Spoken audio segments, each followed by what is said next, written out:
Hey there, welcome back to the Standard Super League. Marshall Sutcliffe, and I've got, a winner on our side here. Paul Cheon. Paul, welcome. How goes, Paul? It goes pretty well. I actually, when I got the Skype call, I didn't expect to be on the call because I just... Because of the matchup? Right. I looked at Gerard's deck, and I was just like, well, I'm likely just going to be out after the first round. And then all of a sudden I got the call. I was like, oh, wait, I actually got very lucky and managed to win. So pretty happy to be here. That was pretty great. Now, I'm rooting for you now. Yeah? You knocked me out, so now I'm like, you have to justify. I have to say, well, I lost to the winner, right? It makes me feel better. So right. I'm on Team Cheon here till the end, so okay. I was happy to see you pick up the win. All right, so we're going to be watching Josh Utter-Layton here, who won a fantastic game against Owen in round one today. Unbelievable stuff. You can take a look at our bracket here to get an idea of how our playoffs are forming here. Again, Josh Utter-Layton defeats Owen Turtenwald for the right to play this match against Gaby Spartz. And right. Paul, you just won the right to play against Paul Rietzel. I would say congratulations, but that's Paul Rietzel. I am happy to make it into the next round, but yes, Paul Rietzel's probably one of the toughest opponents I've ever played against, just with regards to Magic. Yeah. I always just feel like I'm on the back foot, and I always feel like I make about 2 or 3 mistakes every time I play against him. You guys had a sweet match at GP San Jose too, a little rematch there. But anyway, let's get to this one. So this is Josh Utter-Layton. He's playing kind of a hangerback burn type deck here. Let's take a look at Gaby's list or hangerback burn from Josh. So what do you make of this list as it matches up against Mardu Dragons, which is what Gaby's on? It's hard to say because I'm not used to looking at Josh. Like Josh's deck seems. I mean, it's got the aggro aspect of the red decks going for it, but it doesn't have that many 1-drops. Like you're looking at 7 1-drops, and then it's got these Flamewake Phoenixes that Raptor almost has 0 chance of bringing back into play. Okay, but I mean, the thing is, Raptor. I feel like it's just a race. Gaby does have access to kind of the lifelink creatures. Yeah, that's kind of one of the things that I really noticed taking a look at Gaby's deck were her lifelink creatures, but also Searing Bloods from Josh Utter-Layton, which sometimes you can turn those sweet smaller lifelink guys into liabilities with cards like Searing Blood. That is true. Josh's deck has a ton of reach, so if Josh can get in a few points of damage early, I mean, he's got Searing Blood, which seems pretty good against Gaby's deck because Gaby does have, I believe, Seeker of the Way.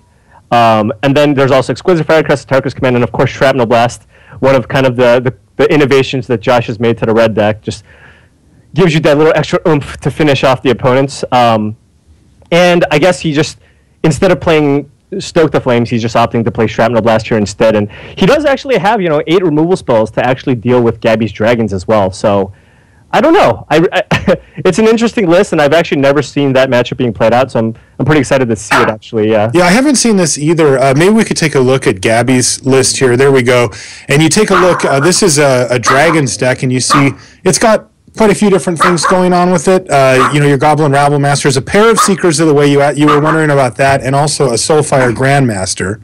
Right. Or 4 Soulfire Grandmasters, excuse me, for the early part of the game, and then kind of goes all the way up to 5 mana with the Stormbreath Dragon. Yeah. I think the reason to play Dragons is to kind of, it's supposed to be a good deck against kind of the other mid-range green decks because you can just fly over them, kind of like against the Devotion decks or against the Hangerback Abzan deck. You have access to both Thunderbreak Regent and Stormbreath Dragon, which are very, very good threats. But yeah, looking at Gaby's list, Soulfire Grandmaster and Seeker of the Way is supposed to be good against red. But against Raptor's deck, it seems very, very unlikely to actually survive. So if Gaby can play a Soulfire Grandmaster and then untap, she should be feeling really, really good about herself.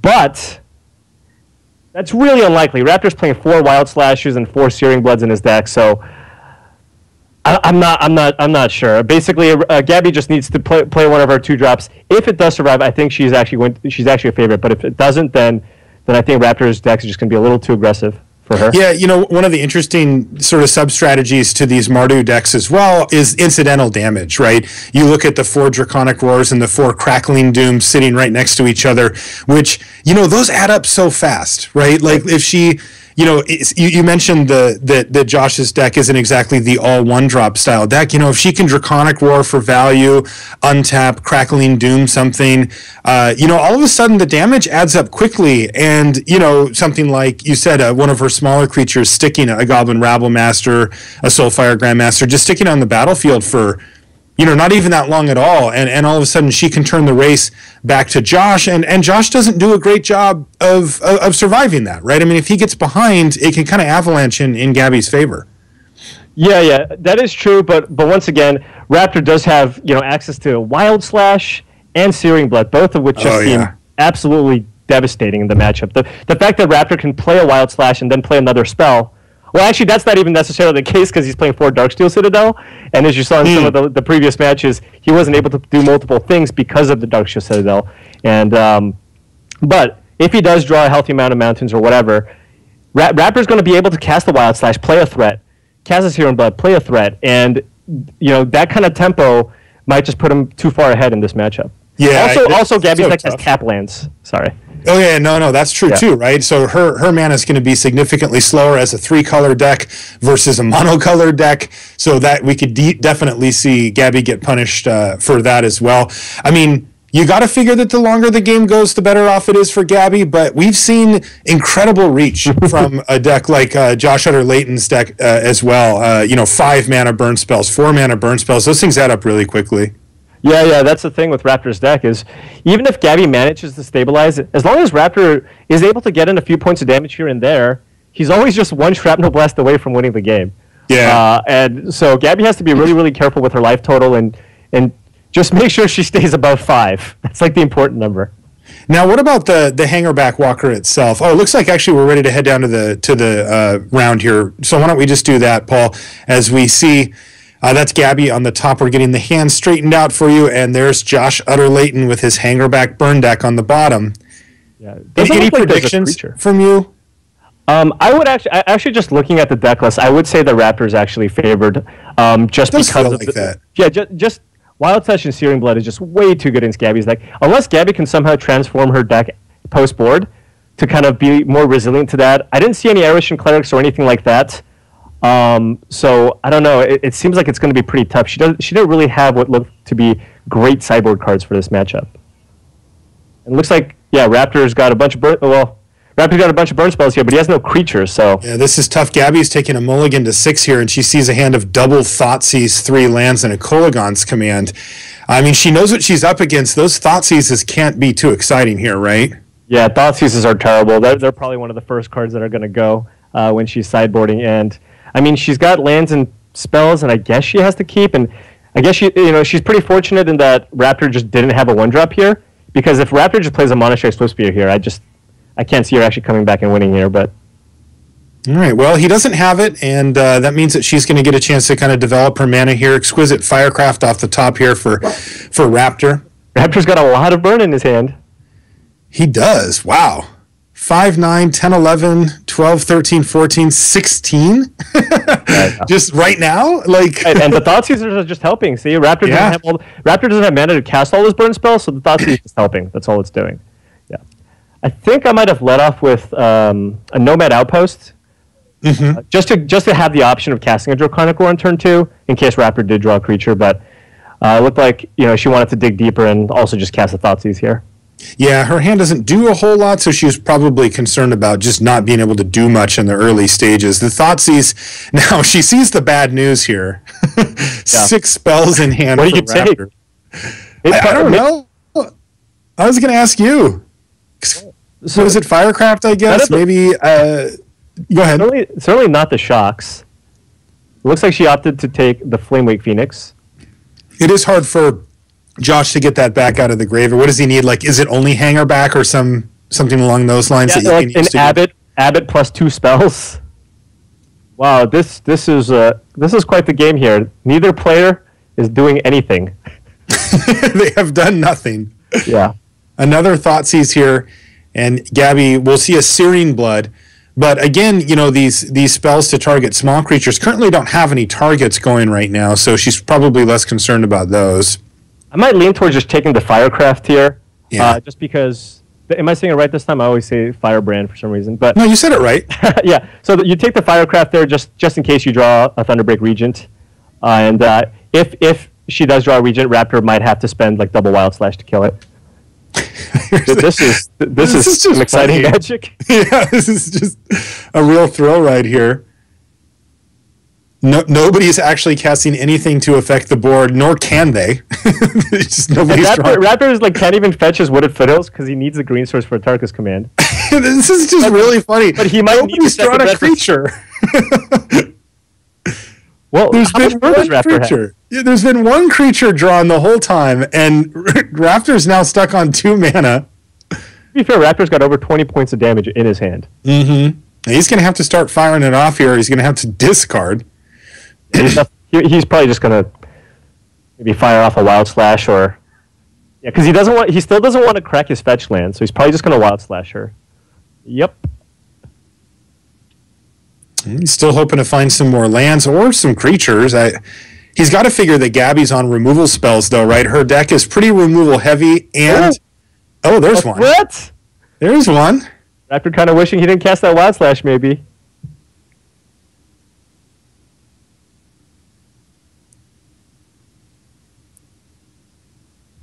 Hey, with the double Draconic Roar in Gaby's hand, Raptor actually just doesn't want to draw any creatures. All he wants is lands, and then just start sending the burn spells at the face.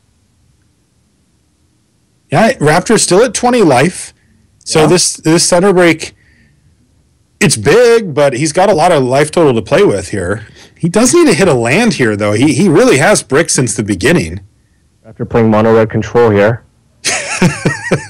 Did he draw? Did he draw anything? I don't know. He's discarding. Oh, we haven't seen the last card. It's just off the screen because he's at 8. Yeah. Too many cards. Yeah. It was another Searing Blood. That was the third one. Or the second one, excuse me. Wow. Nice. So like Gaby on 6 lands versus 2 for Josh. Yeah. And I like the fact she's got Goblin Rabblemaster. Yeah, she didn't play it. Yeah, she chose not to play it because she thought Seas Raptor and knows that he has Searing Bloods in his hand. So it's only just going to help Raptor actually outrace her, so she just opted to keep it in her hand. There's a land. Yeah. So a mana confluence now for Josh Utter-Layton, and the end is in sight. He's got the win in his hand as far as mana goes. He just needs to race what Gaby's doing. Hope that she doesn't gain any life in the process here, but looks like he's going to line up maybe Wild Slash Searing Blood here. Is that what his line is? Yeah, that's certainly an option. He's going to fall down to 12 now. That would have him taking an additional 6. He will take a lot of damage from this. Yeah, at least 6 to go to 9. That's if he wants to do this immediately. Oh my goodness. But this does help him out by getting relatively ineffective Wild Slash and what has been previously dead on board Searing Blood out of his hand here. But yeah, he's going to fall to 9 in the process, but also knock Gaby down to 9. Yeah, Raptor's just hoping that Gaby doesn't have another untapped land here to get back the Thunderbreak region. I feel like that's how he thinks. This is just like, he's like, this is the only way I can win. Yeah. Because he can get back the dragon. She can get back the dragon with the Haven or the Culligan's command. And it's just going to be interesting to see what she chooses to do here. She can cast Rabblemaster now, which she does. Okay, I see. She's also got Kolaghan's command at the ready. She knows that Josh is on 4 spells. It's kind of interesting to start looking at the math of what she knows is in his hand and how it pans out as far as just making him discard one of those cards. I bet Go ahead. I bet Josh is really wishing that he had the other Searing Blood in his hand. The one that he discarded. Yeah, totally. But he's on the game plan here. He has now just thrown it to the wind. He says, "Exquisite Firecraft, you go untap." Yeah, I think. Gaby's got the win here. Does she have it in hand? Well, Gaby's just going to Culligan's command deal 2 damage to Raptor, putting him to 5. Yeah. Rabblemaster will make a token that can attack for 4, and then she can just cast Crackling Doom for 2 more damage. Oh yeah, just target Raptor. Wow. So Gaby able to capitalize on Josh's early mana problems here. He's not the one who's supposed to have mana issues in the matchup, but Gaby just marched her way right up to 6 mana, has produced a couple of threats, and she's on the way. Yeah, Gaby just wants to make sure that she doesn't take enough damage for the wild. I think she's just running the numbers, just making sure that it's lethal. We're in the semifinals of the Standard Super League. You got to make sure you run the numbers. Yeah, that's right. This, of course, is game 1. We're gonna after this match is over, we'll have Dave Williams back in the driver's seat here. We thought we'd let him get a glass of water. Just a little breather. Just a little breather. Yeah, and then I was like, no, I don't want to come on and do commentary. And then they said, you might get to be in the booth with Cheon. And I was like, I'm in. Well, there you go. Here we are. Look how good I run. All right, so Raptor's going to fall to 5 here. And he's going to take lethal.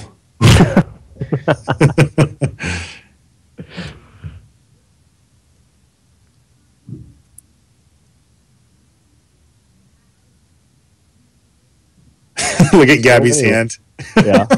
Triple roar. Oh, man. This is not exactly how I envisioned the matchup playing out. Agree. And he falls to 1, and now she can just Crackling Doom. Yeah. And Crackling Doom targeting you. Get in for the last 2 points of damage. Yeah, I think that was one of the things that wasn't super obvious about Crackling Doom when it first came out, was just that, by the way, it does 2. Like when you need it to do 2 damage, it will finish off your opponent. You can just use it for a shock here. Yeah, and that's exactly what happened. So Gaby picks up the first game. She's still, for those of you that missed it, she was 3-0 coming out of the streamer group. She chose Goblins, and she ran over both Paul and myself and also Kenji to put her in the seat waiting for the Josh Utter-Layton versus Owen Turtenwald match. We got to watch that a little earlier. If you missed it, I'd go back. That was a really great match. Super good play from both of the players. And it ended up being Josh Utter-Layton who advanced to play against Gaby, but now he finds himself down a game.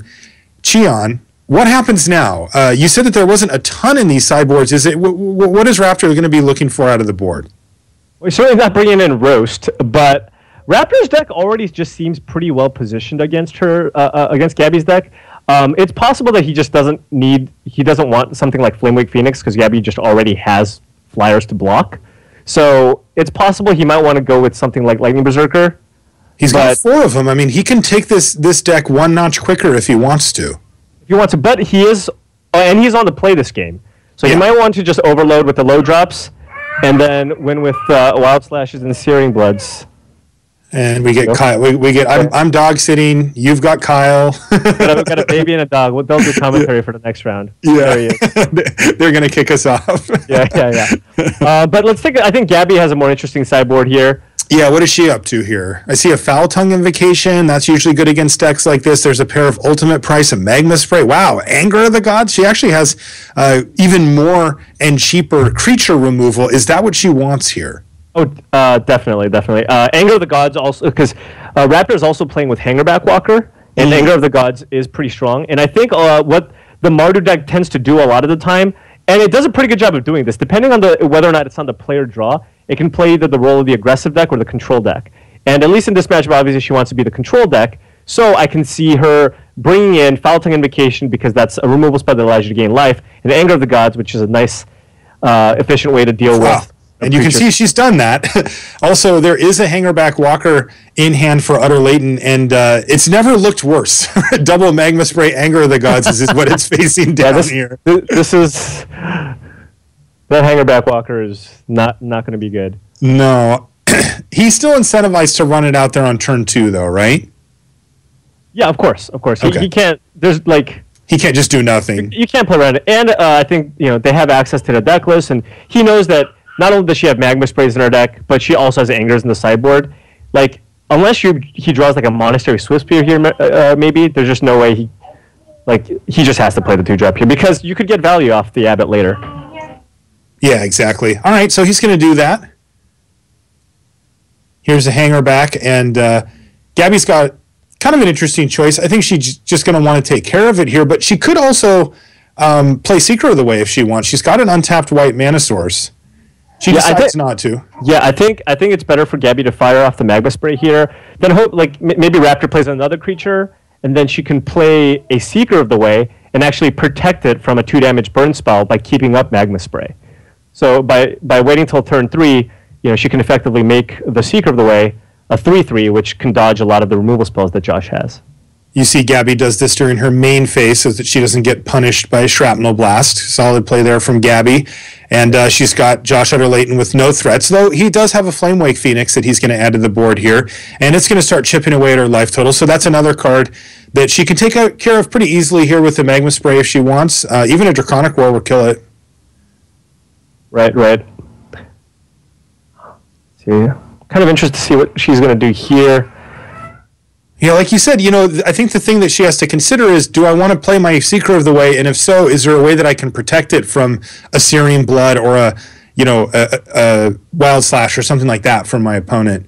And she kind of can, but she can't do it on her own terms.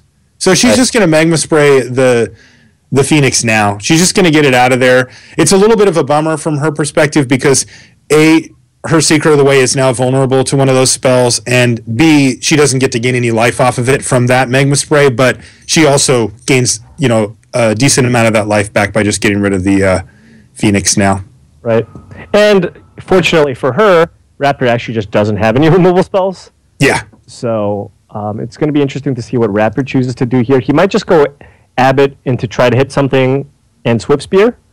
If he misses, yeah, he's also got a hanger back option available to him here. And since Gaby used her Magma Spray on the Phoenix, that means that the hanger back is now free to kind of do its thing. Right. If she wants to fire off Anger of the Gods, she's gonna lose her Seeker. Okay, so Raptor opting to play hanger back into Swift Spear. And I see there's Outpost Siege for Gaby as well if she wants it this turn. I wonder if Gaby would have blocked if Raptor just attacked with Monastery Swift Spear. Played it, attacked, and then with 2 mana up? I don't think she does. And then he can play the hanger back post combat. I don't think she would. Well, I guess the thing is Raptor only has a mana confluence up, so the only card he could actually have is a shock there, which means she can assume that if he had a shock, he'd cast it anyways. Sure. So Raptor just respecting Gaby and choosing not to.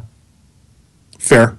Although she played an Outpost Siege after attacking, she missed out on the opportunity to gain 3 life. Yeah, so that could come back and hurt her, right? I mean, that's effectively a burn spell, so she'll have to live with that. Of course, Seeker triggering off of all non-creature spells, not just sorceries or instants. Yeah, that's something I can see a lot of people missing. Yeah, that happens sometimes. Because when she played it, I was like, oh yeah. Yeah. It gets turned off. Well, but if she attacks with okay. So yeah, Randy's saying that maybe she wants to keep up Draconic Roar there in case there is a double block in combat, which is possible. It's just that if she just plays it first, then there's no good block for Raptor anyway. Right, because he's tapped out with a 1/2 and a 1/1, and she has a 3/3 Seeker. And gaining the 3 is a real thing, right? I mean, 3 life gain in a matchup where your opponent's playing Exquisite Firecrafts and such is a big deal. So we'll see if it comes back to haunt her. She does, though, look like she's in a pretty good position here with the Outpost Siege now on the battlefield. Raptor played an Abbott and then actually hit a Zergo off of it. He's got a redundant one in his hand, but hey, he'll take it for free and plays it. I have a question for you, Marshall. Yeah, what's up? You think Anger of the Gods is good on this board? Yes. So brutal. Yeah, I can't see the revealed card off the Outpost Siege. I don't know. Well, off the Siege. Yes, I don't know. We'll get that open. Oh, it's a Rabble Master. Rabble Master, okay. So I really think she wants to play that. I think at this point, she needs to be scared. I know she really wanted an untapped land to play Draconic Roar into Anger so that the Seeker lives. But I think at this point, she has to be really, really mindful of Atarka's command. Raptor has 2 prowess creatures and a ton of other guys on the battlefield. So you got to get in that damage. Block here? No? Not get in that damage. Yep. And then now she's going to go for the Anger. The thing is, Gabby's plan is just survive, right? Because she's got an active outpost siege at 16 life. She's got to be feeling pretty good. She just wants to make sure she's at as high a life total as possible so Raptor just can't burn her out. Yeah, 4 for 2 on board is going to do just fine by Gaby.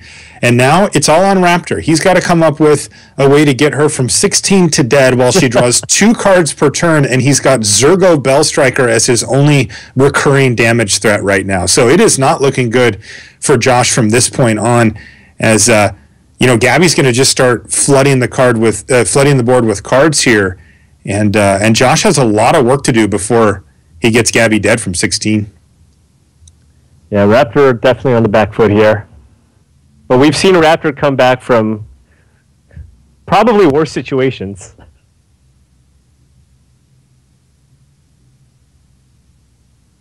And he's just going to start piling on the damage while the coast is clear here. Gets her down to 10. That's a big turn for him. I mean, I guess it wasn't getting much better. That was 6 damage he got out of that Atarka's command. But if he draws Darksteel Citadel into Shrapnel Blast... Uh-oh. So she hit another Goblin Rabblemaster off of the siege and also just drew Grandmaster for her turn. Wow. And Josh doesn't have any burn spells for the Grandmaster outside of Shrapnel Blast, which he really was hoping would end up going to the face. Looks like a Rabblemaster coming in. Yep. Yeah. Wow, that was huge. Rabblemaster and Soulfire Grandmaster in one turn. This is great for Gaby Spartz, not great for Josh. Kyle agrees. Really a Gaby Spartz fan. All right, Exquisite Firecraft was the draw there for Josh. I wonder what Gaby's going to do here. I guess she just Draconic Roars? I mean, she didn't play the Soulfire. Yeah, that is an option. Wow, this is actually getting really close now. If she doesn't draw a burn spell, I mean, Josh does have 9 damage in his hand here. He's a little... Oh, gee. No dragon. No dragon. A dragon and a Foul Tongue. Oh, is that a Stormbreath dragon? Yeah, it's a Stormbreath dragon as well. Is that lethal? It's 4, 5, 6, 7, 8, 9. Yeah. So the Goblin Rabblemaster, the Goblin Rabblemaster's 4, 2 goblins, it's 2, and the Stormbreath, that's 4. Yep, that's 10 damage, and that is 10. Josh is now going to have to Shrapnel Blast the dragon. Yeah. I can't think of a card that Raptor can draw here to get him out of this. Yeah, he has 9 points of burn in his hand, and Gaby's at 10, and it doesn't look like it's going to matter here.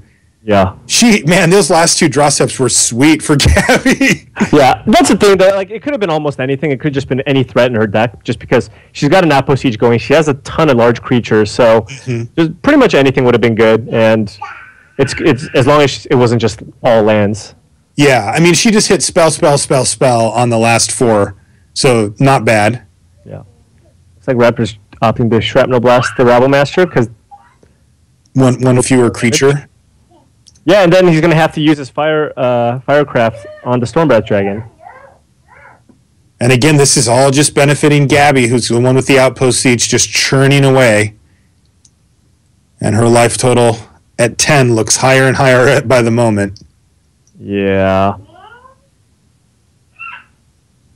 Raptor down to 3 life, by the way. He is almost dead. He's at a virtual 2 thanks to the Goblin. She doesn't need to hit much, and she finally went land. How unlucky. I think she feels fine about it. Yeah. And yeah, this should set up the win. I mean, Josh, is there anything he can draw? Like, assuming he plays a Swift Spear, it's going to get... Maybe Searing Blood. Searing Blood to kill the Master, and then he goes to 1. Nope. Actually, he goes to 0 in that case anyway, but he didn't draw it. So yeah, Gaby's just going to play Foul Tongue Invocation, and we'll be Gaby Spartz. We'll be moving on to the finals. She is a wrecking ball here, tearing her way through the pod portion, and now dispatching of Josh Utter-Layton here in round 3 of 5 on the day. Super impressive performance here in the finals. Wow. Paul fight. And there we go. Gaby wins. So Gaby Spartz moves on. Jeez. And unstoppable. And Josh is going to have to settle for a strong finish today, 1 win and 1 loss. But that is not going to do it as Gaby moves on. What do you make of it, Paul? Pretty impressive stuff from Gaby. Yeah, definitely. She just, I guess the sideboard plan of just being a straight-up control deck was really, really strong for her. She like Anger the Gods with the Magma Sprays and Apo Siege. It just made it so she had so much good cheap removal that it made it really difficult for Raptor to get any damage through. And then the Apo Siege just kind of continued to snowball her advantage. I was actually a little bit surprised that Rabble Master was in the deck because I feel like if you're just boarding in all these Angers and removal spells, just leave the Rabble Masters out and just turn it into a full-on control deck. But didn't matter. She actually won with Rabble Masters. So. And you can see that is Gaby Spartz moving to the finals. Now, we've got another match to go here today, though. We do. Wow. And we've got a Paul Mirror match. Again, I mentioned this a little earlier, Paul, but you guys played each other at GP San Jose, right? We did. In the finals? It was in the finals of Grand Prix San Jose, and it was the last match. It was one of the craziest, longest, best matches I've had the pleasure of commentating at a GP as well. It was super fun. You guys were both playing around things that neither had seen and doing it consistently and for 10, 12 turns or something. It was nobody lost their patience. It was a truly awesome match to watch, and you must be excited to get a little rematch against Rietzel here. Well, I'm never that excited to play against Paul. I like playing against good players, but you know, Rietzel is a really, really, really tough opponent. I have so much respect for him, and hopefully I draw pretty well and I'm able to take him down. Yeah. All right. Well, I think we're going to just take a short break here while we swap commentators. We'll get Dave Williams back in here to do a little commentary, and I think maybe Gaby as well. But stay tuned. Another great match from the Standard Super League coming right up.